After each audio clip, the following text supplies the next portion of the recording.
time to throw a little bit more love at the F12. We're always kind of just sprinkling a little love on it with some random parts here and there. And today we got another one to throw on. I believe in the last time we worked on this thing, what we did was the actual kicker case, Polini Evolution kicker case on. But without further ado, what we got ourselves is another Polini Evo gearbox cover. So we just put one on the new pre-bug build over here. You can't really tell, but back there. So just like last time, actually came in a different package than the last one, which is interesting. But we got our giant O-ring seal for the cover itself, some dwell pins, and the Polini Evolution gear. So what's crazy is I mean, hopefully, we'll find out here shortly, but I guess this gear cover is the exact same on a pre-bug on the horizontal Minarelli as well, which is kind of crazy. But needle bearings in these ones, ball bearing in this one, fresh as can be. It's going to look good in there too. So it's kind of hard to see because this F12 tilts so far over on the kickstand. I hate how far it goes over. You can't even see the cool stuff we got going on in the gear cover. You're not even going to be able to see it in there, but we'll know it's in there, right, boys? So let's go ahead and pull this one off. Pull out all the bolts on this bad boy. And we'll throw that one in. Alright, we'll go ahead and swap them over. So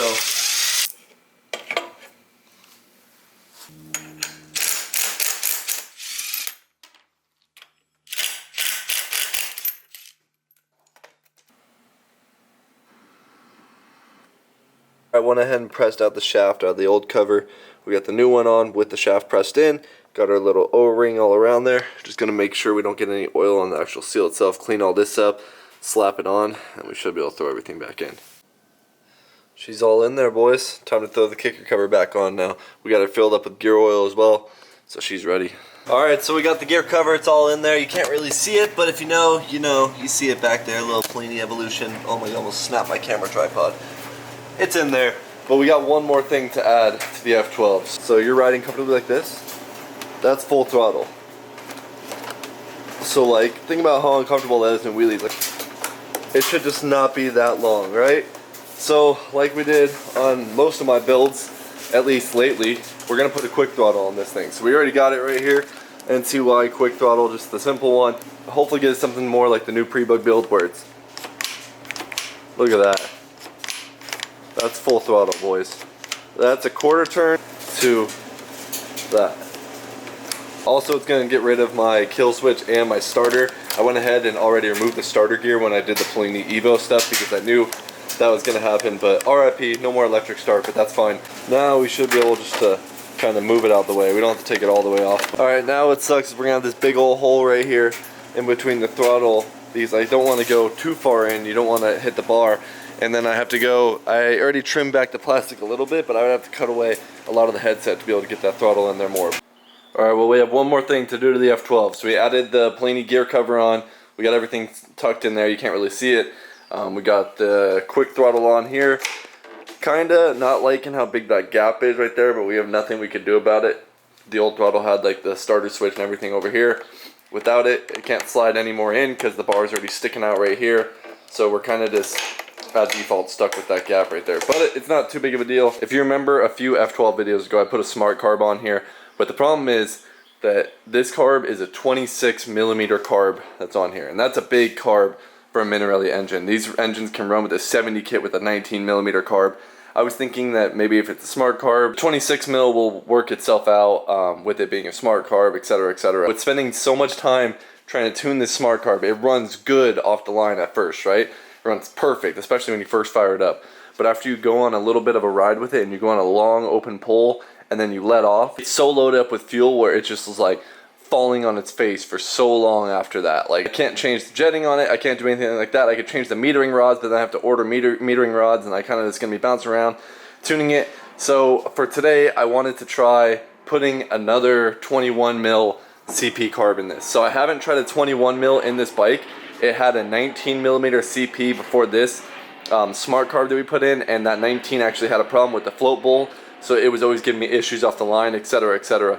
So I want to throw a 21mm CP carb in here and see if this thing isn't happy with that. I think this 26mm will go perfect on my Elite, since my Elite already has a 26mm carb on it, and I figured I want to try a smart carb on the Honda Elite. So I think I'm going to pull it off the F12, and then next time we're going to put it on the Elite and see how it does on the Elite. Still so much things I want to do with this F12. I just don't know if I'll ever get this thing completely dialed how I want it. It definitely still needs a lot of tuning work, but with the issue it's having right now with the carb, it's so hard to tune it because after you do any type of like riding or pull and you come to a stop, nothing's there. Like it takes the bike about 20 feet to clear everything out.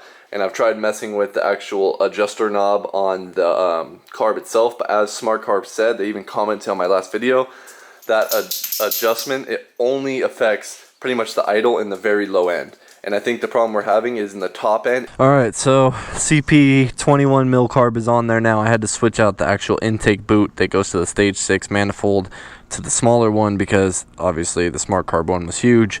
And started up, got everything set for the idle on this with the new carb. Everything should be pretty good. So we're gonna go try it out now.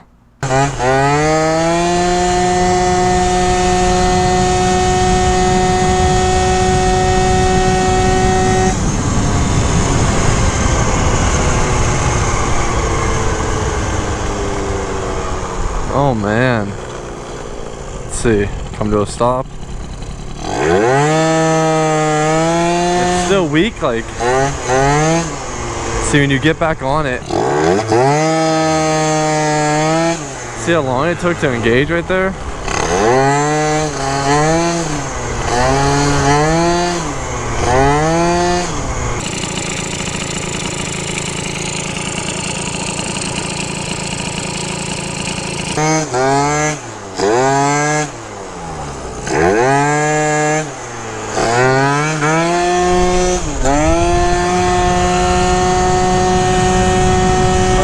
Ass.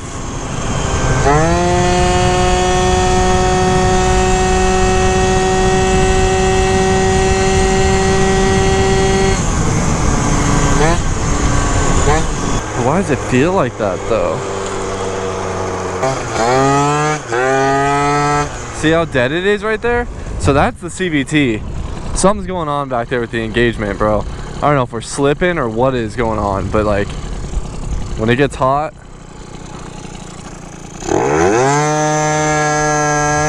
it has no power right there.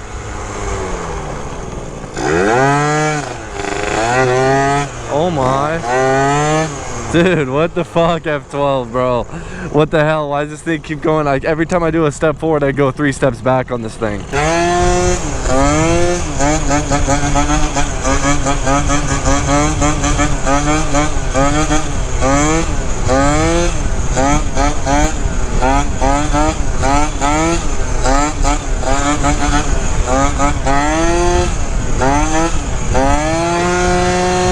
See, the mid-range is perfect on it, bro. The mid-range is fucking perfect on it.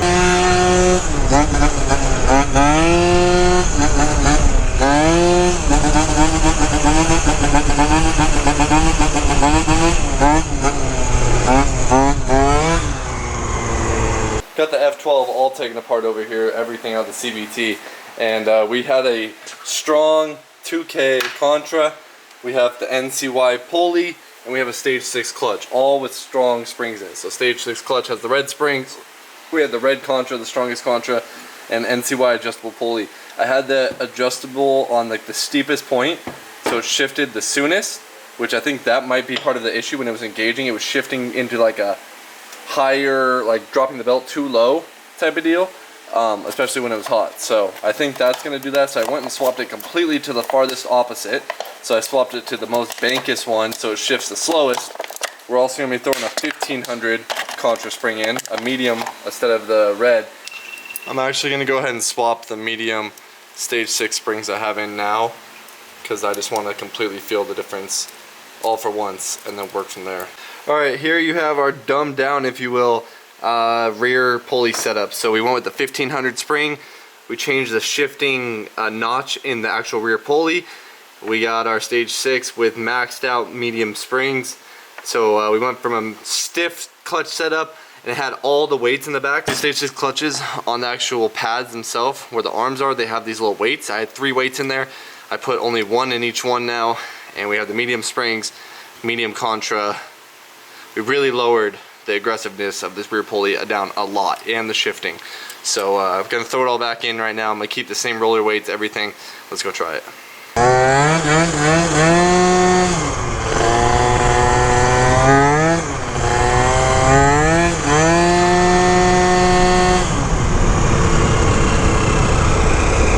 is that in the beginning?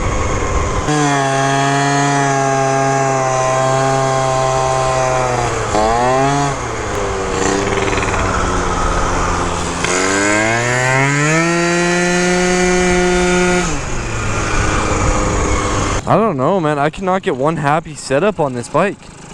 Not once. Not once. See how soggy that is? And that's the same thing that happened on the Smart Carb. Same thing that was happening on the 19. It doesn't feel like it's the CVT, but it does. I don't know, bro. Yo, man. It literally takes...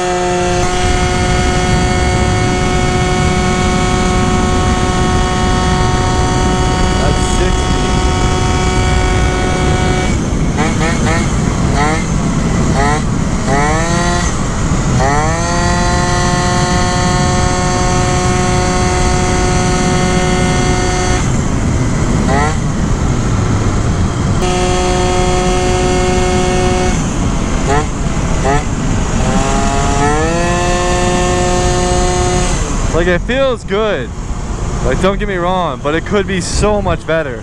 There's something that's not right on this thing, man. I'm thinking it's carb right now. I got the needle clip all the way up on the needle, so the needle is as far down as it can go, so it's letting as less fuel as it can. Changed the jetting a bunch, bro. Alright boys, I think this is where we're gonna have to call it on the F12 for today's video. We're not gonna end off every video on the best note. This one is kind of upsetting me today because this video has been probably over a month in the making since I put the gearbox on and I started messing a lot with the tuning on the F12, trying to really dial in the Smart Carb, which I completely scrapped 99% of that footage because it was just me going back and forth, messing with this thing. There was nothing really entertaining about it. And then today I come in, swap the carb, hoping that, you know, we might just completely change up the bike. Swap the carb, still the same issue. Went through, swapped pretty much everything in the CVT, completely opposite of what it was. It was like a really aggressive setup. Everything was like the highest spring rate to a medium slash softish setup. So I put in the softer clutch springs, I put in a way softer contra, I even changed the actual shift on the rear pulley, and the bike feels exactly the same. So I'm starting to really think that this bike has an issue somewhere more deep down. I'm starting to think maybe it's possibly the reeds, and that's why it's loading up so bad when I first get on it. I've had a problem with reeds before, and it has like a really solid mid-range, and then it has problems in the low end, has problems in the high end.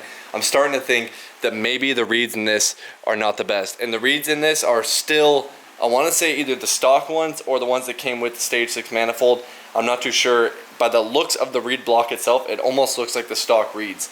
So I'm questioning that's probably going to be the issue.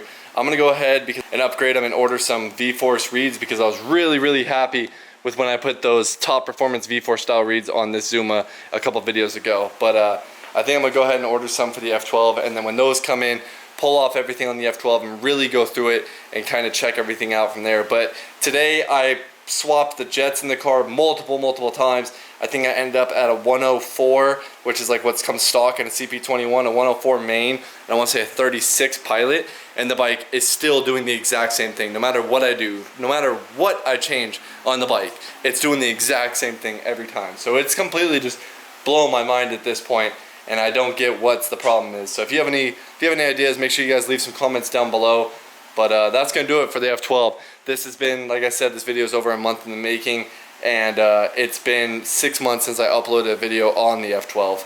I think the last one I did, we just changed the case cover, but this bike has still yet to be what I would consider the top performance it has been. A lot of people would probably be happy with how the bike runs right now and probably think that it's a solid build, but I know that there's more potential to this bike and it's not fully dialed on how I like my stuff. So I actually went out and rode the blue one after because I thought maybe I was just being a little hard on myself on the tune and maybe it just, you know, wasn't the best. Rode the blue Zuma and I was just blown away on how just dialed the blue Zuma is, and there's no hiccups at all on that thing. And I was just like, yeah, I need to work on this F12 a lot more and get it up to par with what I have on some of my other builds. So more to come on the F12. Make sure you guys like, subscribe, and I'll see you guys in the next one.